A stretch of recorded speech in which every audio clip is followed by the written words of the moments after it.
Hello everyone and welcome back to my channel. My name is Beth and I'm sorry I'm not more creative with my greetings.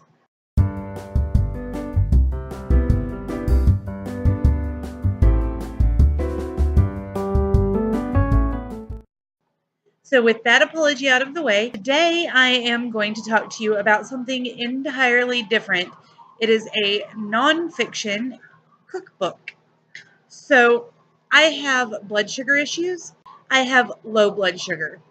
It means that my pancreas overworks itself and produces too much insulin, which makes my body's blood sugar levels plummet. And I typically, way back in the day, about a decade ago, I typically would sit at about 30 to 50. And if you don't know, the typical blood sugar level that a doctor wants you to stay at is between 100 and 120. Some people say 100 and 150, but that was way, way below. And I was walking around just fine, energized even, felt good. I actually had a doctor take my blood sugar one time and asked me how I was walking and talking because I felt a little dizzy, and he took it and it said I had a blood sugar of 12, and most people would be passed out. So I don't know why my body decided that I was okay and healthy like that. But I also have polycystic ovarian syndrome, which has a lot to do with it. And it also slows my metabolism down. So I have low blood sugar and it'll rise and drop really quickly. And then I have low metabolism. So I really shouldn't be able to eat a lot of sweets and breads and things like that. And people will often ask me how it is that I can do that without getting really sick. And one of the secrets is in this book. It is The Amish Cook at Home. And there are a lot of wonderful recipes that we use both for my issues and my mother, who cannot eat a lot of meat because she's missing a protein in her acids and cannot break down the proteins in meat, and it makes her very sick. However, what we're going to really talk about today is that this is a wonderful book. It has a lot of amazing things, and it has little notes in it about the kind of mindset you should be in and the things you can look forward to running into while you make these. And then it also discusses just things about the area this Amish family lives in and all of that. But it also talks about chickens right there. It also has this recipe. Here it is for sourdough and sourdough starter. So a lot of the time when you get cinnamon rolls and things of that nature, they take a very, very sweet dough and then they put more icing on it. And while cinnamon is a great thing for a diabetic to eat because it helps regulate blood sugar, whether you have high or low, you're still considered diabetic, and cinnamon will help your blood sugar get to the levels it needs to be. Eating more cinnamon and adding a medicine to my diet every meal has helped my blood sugar rise to normal levels. Well, it's in the 70s and 80s most of the time, which, let's face it, I'll never be completely normal until my pancreas quits and it goes to high. But anyway, um, it's helped a lot.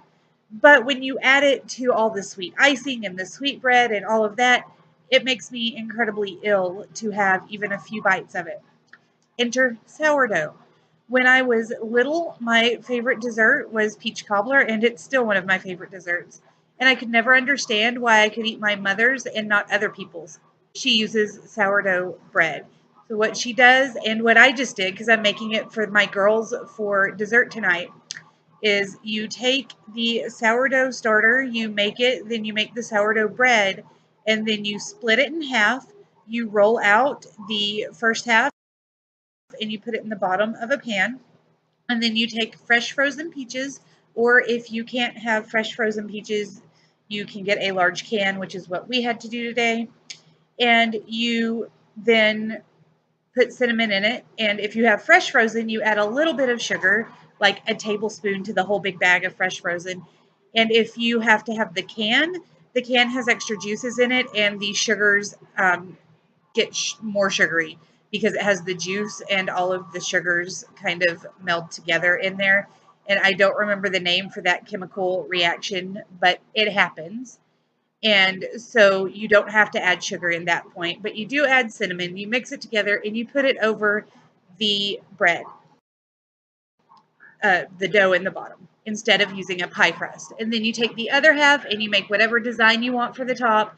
You put it over the peaches and juice that you just put in. And then you sprinkle the top with butter, cinnamon, and a little teensy beansy bit of sugar. And then you put it in the oven at 350 degrees for about 30 minutes.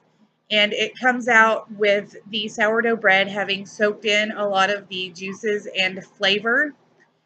And it's still poofy. It is not crisp. It is not soggy. The part that's actually touching the juice is a little soggy, but it's just like the perfect melding. And then when you eat it, it is natural sugars because the sourdough bread and the peaches are the carbs and natural sugars that your body breaks down more easily.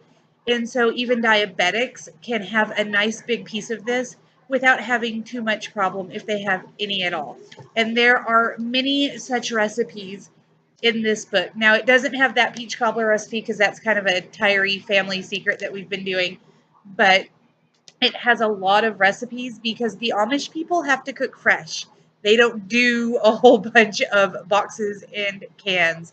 They raise it, they cook it. So when you find something like this, it is great to make a move towards a healthier lifestyle. So I give this cookbook in particular a 4 out of 5 stars. It does have some foods I don't like in it, so I docked it a star for not having all Beth favorites. But it is amazing.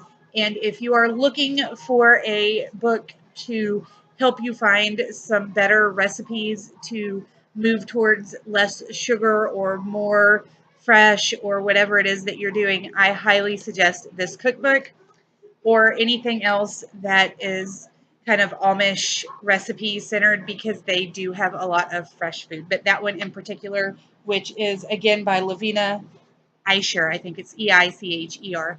You should definitely check it out. And I hope you enjoyed this video. I will see you again soon. If you want me to talk more about cooking and recipes, please let me know because I do love doing that. I will talk to you later. Bye.